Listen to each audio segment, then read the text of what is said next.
김문공은 독한 사람입니다. 많은 사람들을 자신의 정적들도 끌어들입니다. 그렇지만 자신에게 자기가 망명하면서 자기에게 조금이라도 못했던 사람들은 올라서 반드시 칩니다. 드디어 그 싸움, 기원전 632년 진문공을 패자로 올린 싸움이 성복의 싸움인데, 성복의 싸움에서 정말 진문공은 옛날 약속을 지켜줍니다.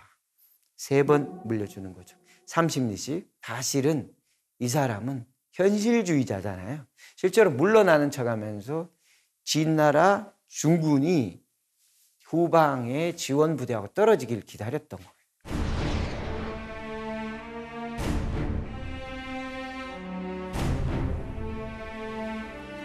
여러분 안녕하십니까? 오늘도 여러분들과 함께 춘추 전국 이야기, 중국 고대사를 함께 공부할 공원국입니다. 오늘 이야기할 사람은 춘추 2대 패자 진문공입니다. 진문공을 통해서 우리는 춘추 시대가 서서히 전국 시대로 다가가고 있구나. 이 이상 정치가의 시대가 서서히 지나가고 이제 현실 정치가들이 전면으로 등장하는구나. 이것을 느끼게 될 겁니다. 오늘 공부를 한번 시작해 보겠습니다. 여러분, 정말 한글에서 공교롭게도 서쪽의 진과 동쪽의 진의 이름이 다 진이에요. 근데 중국어는 서쪽의 진은 친, 이렇게 친 발음이 나고요. 동쪽의 진은 찐입니다. 그래서 오늘날 찐이란 발음은 아직 듣기 어려우니까 당진이라고 말하고, 제가 보통 서쪽의 진 이렇게 이야기할 텐데 맥락에 따라 읽어주셔야 되는데, 이쪽은 신이고 동쪽은 찐이다. 먼저 진나라, 앞으로 당진이라고 계속 부를 텐데요. 당진은 왜 춘추시대의 2번째 패자를 배출하게 되었는가 할 때, 저는 당진이 차지하고 있는 위치를 먼저 말씀을 드려야 될 것 같습니다. 당진은 황하를 남쪽으로 내려다보고 북쪽에 크게 남쪽으로 터져 있는 태행산이라는 골짜기, 2개의 골짜기에 근거를 두고 있습니다. 바로 황하하고 서쪽에도 마주보고 있고 남쪽에도 마주보고 있습니다. 그러므로 양쪽으로 막혀 있기 때문에 통일 국가를 만들기에 굉장히 응집력을 발휘하기에 상당히 좋습니다. 대체로 당진 후방에 있는 산악민족들을 적이라고 부르는데요. 그러므로 북쪽에서도 싸우고 남쪽에서 이익을 취하려 하기 때문에 양쪽에서 군사작전을 하면서 상당히 특이한 군제를 가져갑니다. 춘추시대에는 아무리 국가적으로 어떤 조건이 있고 군대가 있고 뭐 신료들이 있고 하더라도 리더의 자질이 약하면은 그 나라가 커지진 못합니다. 어쨌든 근본적으로 군주제이기 때문에 그 군주의 실력에 따라서, 또 군주가 얼마나 장수하느냐, 또 군주가 후대에 얼마나 안정적으로 자기의 권력을 물려주느냐가 상당히 중요합니다. 이 진문공의 아버지는 진헌공이라는 사람인데요. 이 사람은 제가 본 중국 사서 중에 가장 먼저 등장한 마키아벨리스트입니다. 이 사람은 비정하죠. 그렇지만 이 사람은 권력의 속성에 대해서는 정확하게 이해하고 있고, 이 권력을 국가 안에서 어떻게 써야 되는지 알고 있습니다. 그렇기 때문에 이 사람은 아주 비정하지만 진문공은 이 사람 자기 아버지의 나름 좋은 점, 비정한 면, 현실주의를 가져가되 자기 아버지 때에는 없었던 자기만의 개성을 가지고 새로운 세계를 펼쳐갑니다. 진문공의 원 이름은 휘중이입니다. 중이. 그리고 동생은 이오. 그리고 형은 신생인데요.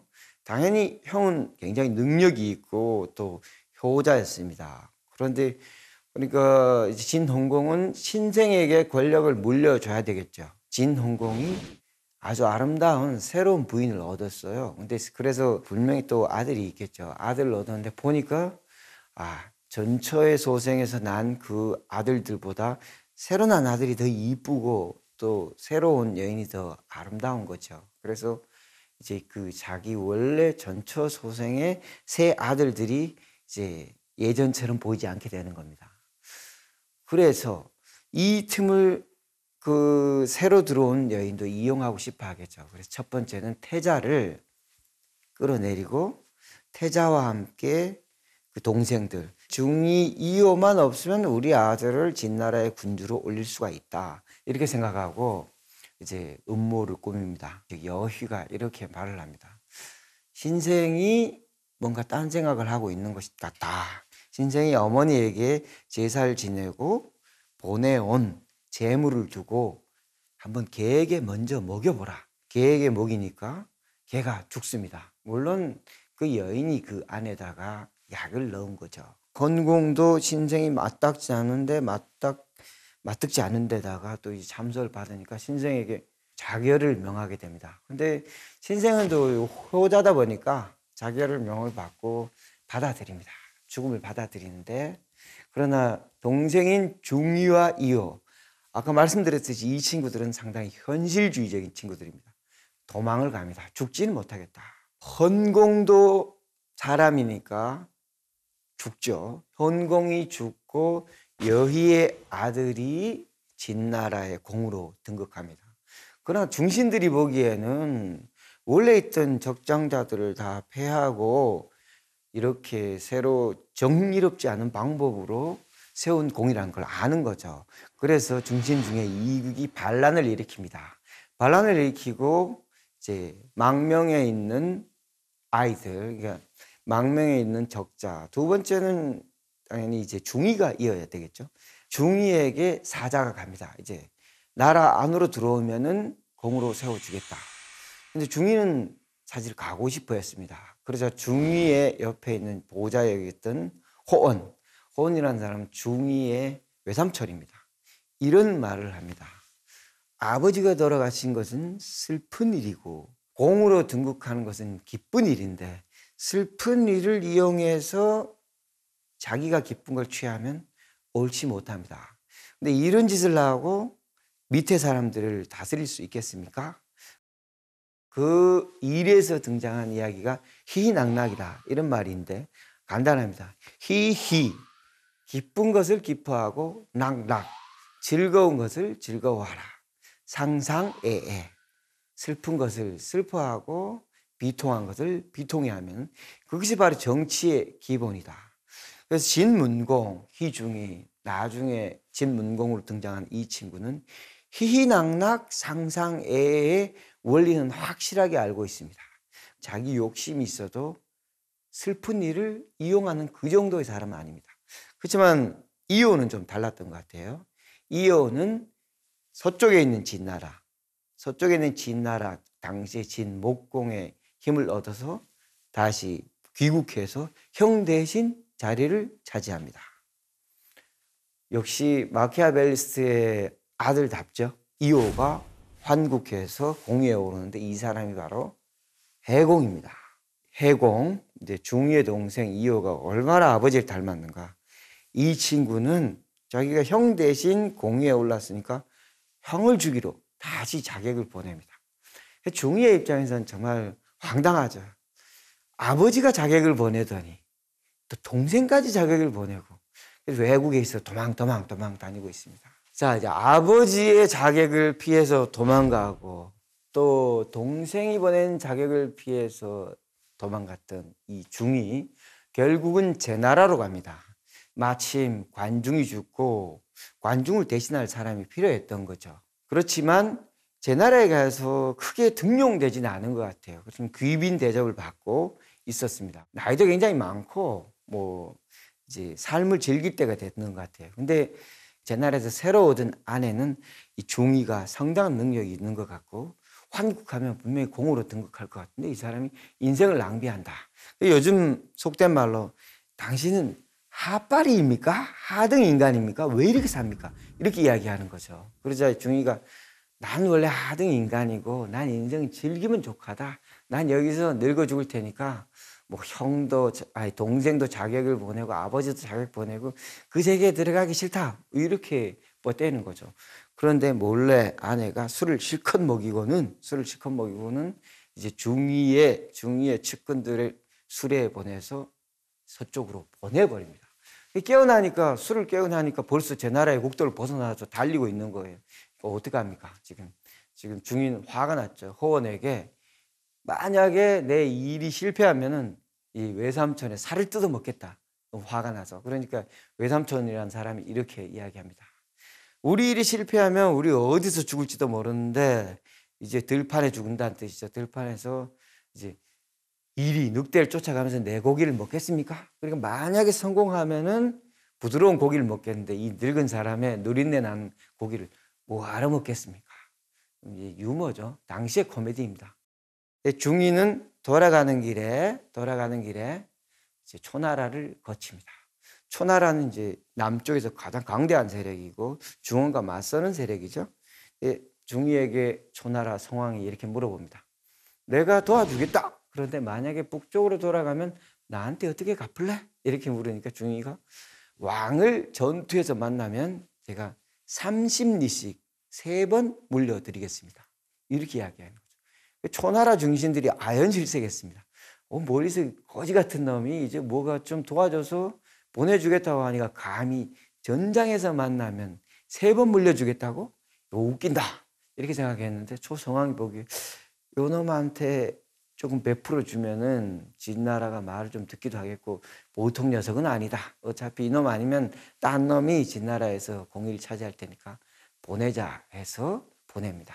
이제 중이는 다시 이제 진나라 쪽으로 서쪽에 원래 해공을 도와줬던 진나라로 가서 도움을 받아서 결국은 귀국해서 이제 공위에 오르니까 이 사람이 진문공입니다.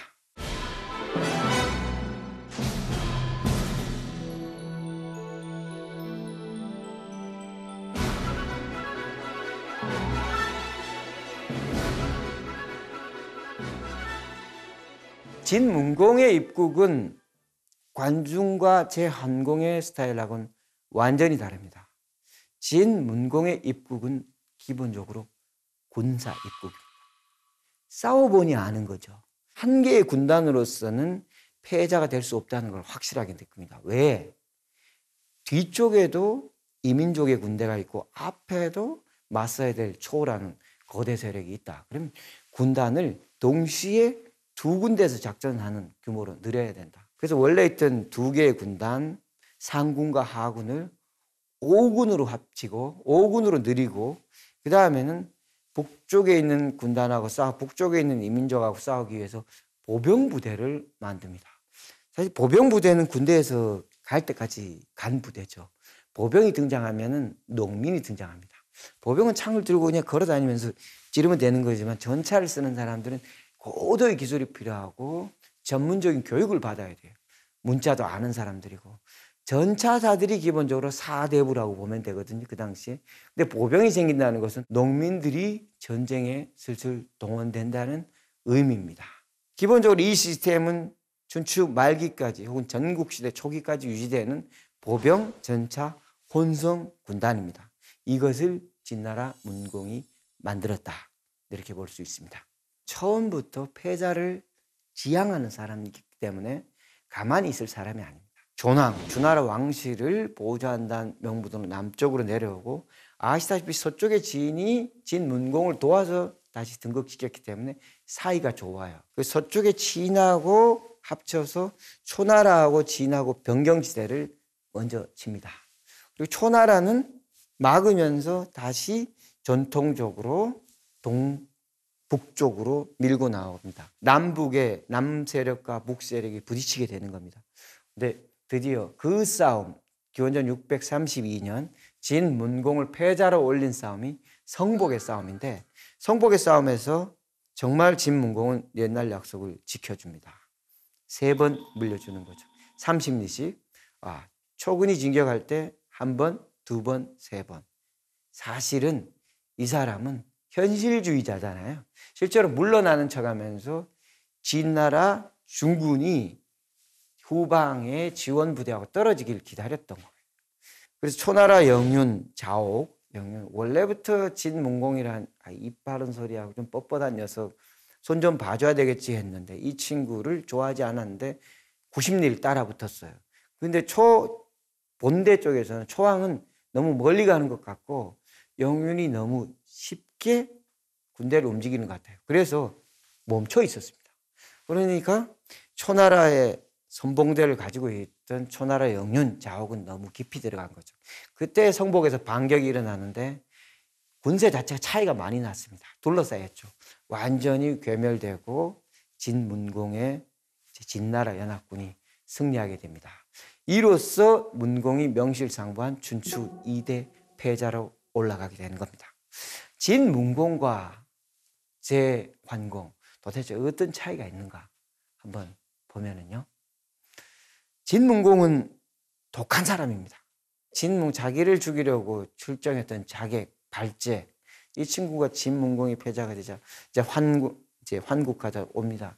우리 앞으로 내가 어떻게 해야 될지 제가 알고 있는 정보를 드리겠습니다 하니까 발끈 나를 죽이려 했던 놈이 감히 나를 찾아와? 하니까 발자가 이렇게 말합니다. 아직도 나라를 다스리는 법을 모르는군요. 내가 그때 군주는 그분이었고 나는 그분의 명을 받았다. 근데 당신이 나한테 명을 내리면 내가 당신의 명을 받을 것인데 나를 죽이겠다고요? 그러니까 진문공이 알겠다 해서 그래서 많은 사람들을 자신의 정적들도 끌어들입니다. 그렇지만 자신에게 자기가 망명하면서 자기에게 조금이라도 못했던 사람들은 올라서 반드시 칩니다. 이것이 바로 진문공의 리더십, 그야말로 현실주의적인 리더십이죠. 진헌공, 진해공, 진문공까지 이어진 이 마키아벨리스트적인 이 현실주의. 결국 진문공의 리더십은 그야말로 힘의 리더십이다. 그렇지만 진문공은 슬픔을 이용할 정도까지의 막장 리더는 아니었다. 오늘 여기까지 이야기를 하고요. 다음 시간에는 진문공보다 훨씬 더 개성이 강하고 또 그리고 활달하고 인쇄명맥이지 않은 남방오랑캐 리더십, 제가 노자의 리더십이라고 말하는 초장왕, 춘추 3대 패자 초장왕의 이야기를 해보겠습니다. 고맙습니다.